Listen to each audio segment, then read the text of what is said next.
California could be in for another busy fire season. The National Interagency Fire Center released its predictions. It says that parts of Northern California will face wildfire dangers that are above normal as soon as next month. The agency says the rainy season helped grow a heavy crop of grasses, and as that dries out, the fire danger will only elevate. And joining us now to talk more about this is former FEMA Director Mark Neveau. Mark, we appreciate you being here. I think all of us have, we've seen all this vegetation, all these green rolling hills. It's really beautiful here after the wet winter we had, but all of that stuff is quickly going to start drying out, and it poses a real threat. How worried should we be about this forecast? Well, I would share there's concern, and the reason for that is that the agency that actually released the study is very reputable.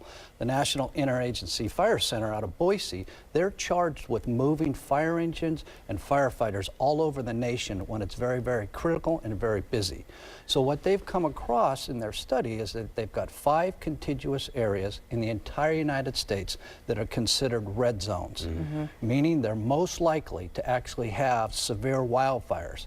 And if you notice, of the 5, 2 of them are located right here. Right here, right in California, in 2 of the most populated areas in the entire, if not the country, the world. Right, Northern California, Southern California. So there's great concern for it, absolutely. And particularly urban areas, and a lot of times we talk about those fire-prone communities, those fire-prone areas, and you think, okay, they're more in, in neighborhoods that aren't as urban, but we're seeing a lot of those urban, these urban cities on the map there. Absolutely, and as growth, development, the housing crunch and crisis in the Bay Area becomes greater, there's more homes moving into areas that's considered wildland-urban interface, so forested area.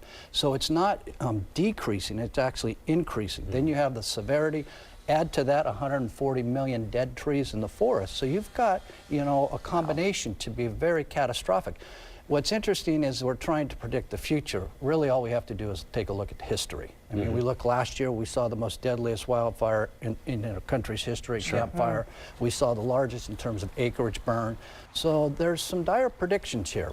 I was going to ask you what is our approach to trying to lessen the impact here? I mean, we've talked about Cal Fire and the National Guard going in to some of these high priority areas to clear out some of the brush. How's that coming along? You think that's going to make enough of a difference? I don't know if it's going to make a huge enough difference, especially when we're taking a look at these fires. The Camp Fire was traveling at 10 football fields, a minute. In 8 hours, that fire burned half the size of the city of San Francisco. So it's just moving so quickly. But what we do see that's positive is the governor's got a budget surplus. He's come into office in the first part of his administration, making this a focus. They've gone ahead and they've refurbished the firefighting helicopters. They've got contracts, for 747. They've got people in thinning forests. They've got alerting systems that they want to pay attention to, especially for the seniors and special needs people, which were the majority of people lost. In Camp Fire were those folks. So he's addressing things, which is good news. There's progress being made, certainly. I know we're running out of time here, but you hear people say this is the new normal. If this is the new normal and we have, $84 million spent for 8,000 fire victims in the Camp Fire, how is the state going to continue to supply sufficient funding and aid for these victims, these families? Yeah, it's a good question. The nice part about that is it's usually a cost share. So 80% of that is funded by FEMA and the federal government and 20% by the state. So that helps out. But without question, what we're talking about is an economic impact, not only just for the state, but certainly for the country. All right, well, you're certainly bracing ourselves for what looks to be another tough fire season here in California. Former FEMA Director Mark Neveau, appreciate you coming in. Nice to see you. Thanks, Thanks, Mark.